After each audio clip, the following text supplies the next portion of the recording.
the type of language to use, how important it is to use active verbs. But your email, this I would imagine most likely would be your introductory email. And this is not the place for your personal statement and so forth. So just as the example Dr. gave, my name is Jonathan Greenberg. I work for ACFAF. I would like now to be able to collaborate with ScholarTips and so forth. So that's pretty much it. I think, Dr. Soltani really did cover the main things that you have to address.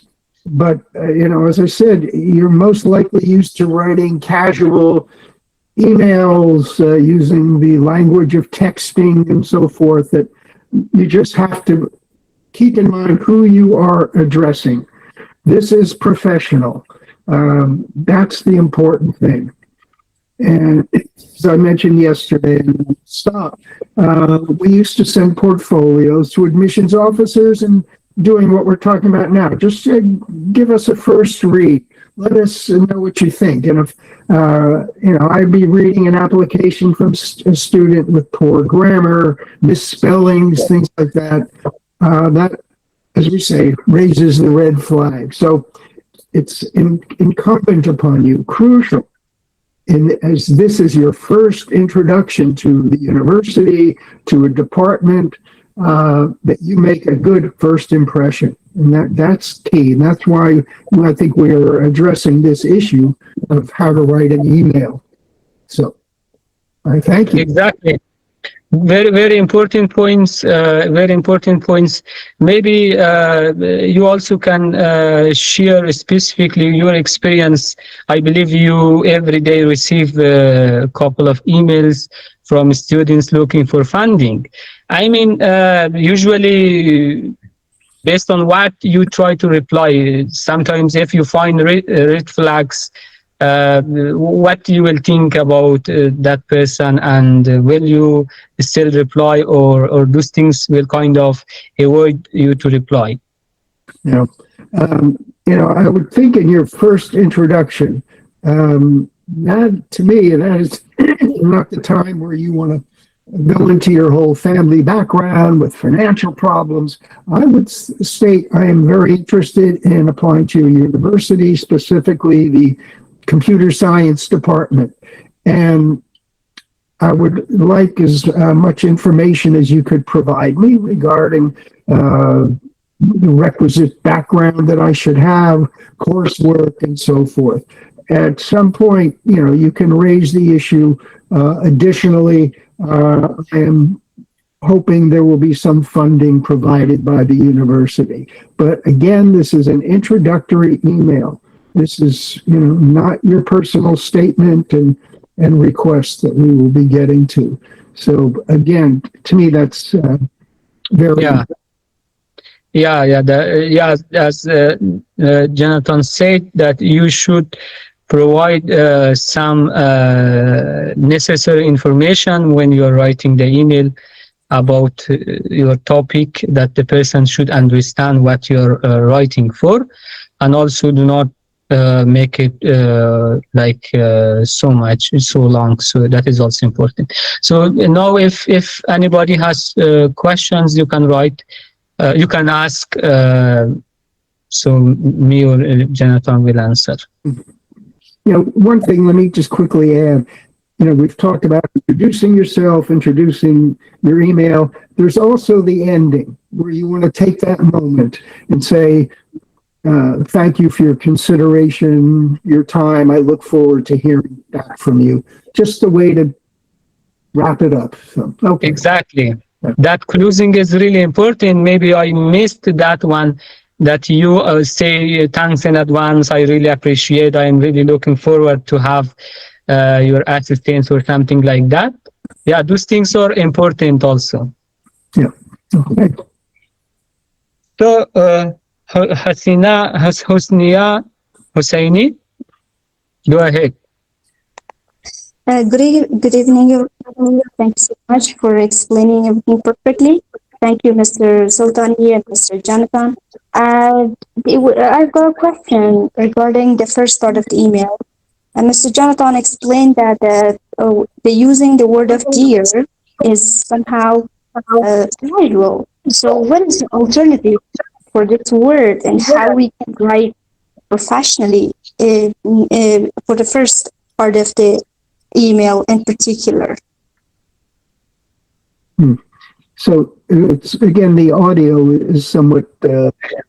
Probably she was asking that you said something about the greetings part, that dear Mr. Greenberg is not a proper way to address.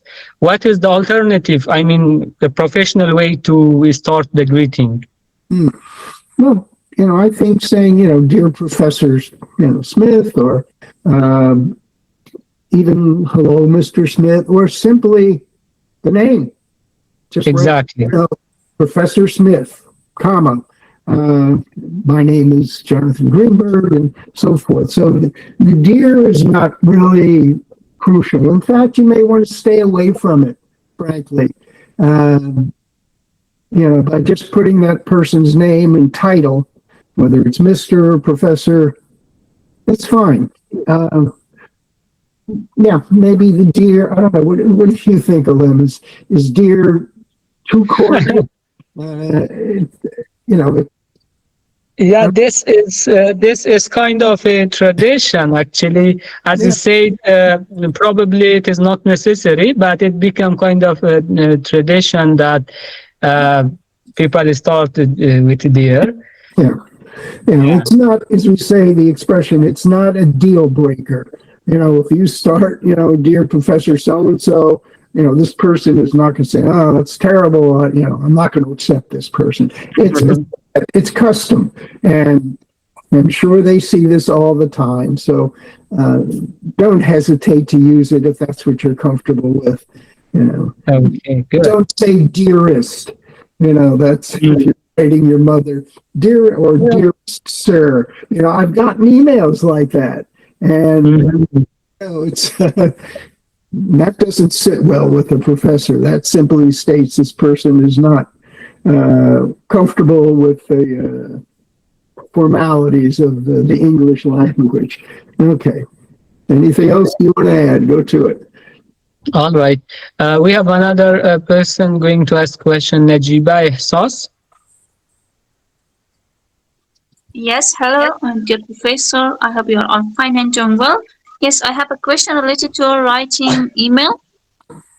As you know that today we have a lot of such as AI, artificial intelligence, maybe, and we can use these things to write an email to a university or organization. These things we can use them writing an email. Jonathan, would you like to answer that? Well, about using, again, I have trouble with the audio, but is this about whether to use AI? Yeah, exactly. I guess it just depends on what the AI, the chatbot, is creating for you. From what I understand, very often they're very similar. In other words, a professor admissions officer is probably very much attuned to what an AI request looks like, the very first one. I would stay away from it. I mean, use your own, that sense of self-confidence, certainly at this level. We've given you, I think, adequate information. And to get into this habit of, I just better use AI, I'm just not comfortable with it. For one thing, this is getting into a broader issue with AI, but the problem here is it denies what we call cognition, thinking about your writing. You have an assignment. Dr. Sultani says, here, write me an application email to a professor, and you just do your chat GPT, and there it is, and you send it. But you haven't learned anything. You haven't gotten comfortable with the professionalism that will be required as you go through all of these processes. So that's just my reflections as an older individual who's not used to using AI. But at this level, you shouldn't need it. Yeah. Got to build the confidence in yourself. That's it. Not so. That's you want to add to it. Feel free. Exactly. I do agree with Jonathan. The thing is that how you will use these tools, these AI tools, that is very important. Sometimes you fully generate your email, just you give one line prompt and everything will be generated by AI. This is not the proper way.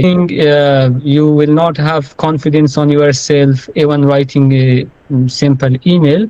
So yeah, the better way is try to write yourself everything, and if you have some issue with some grammars or something, because for people whose first language is not English, probably some parts will not be so clear. You just want to make it better.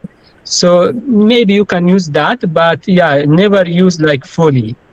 That is something you should consider. Yeah.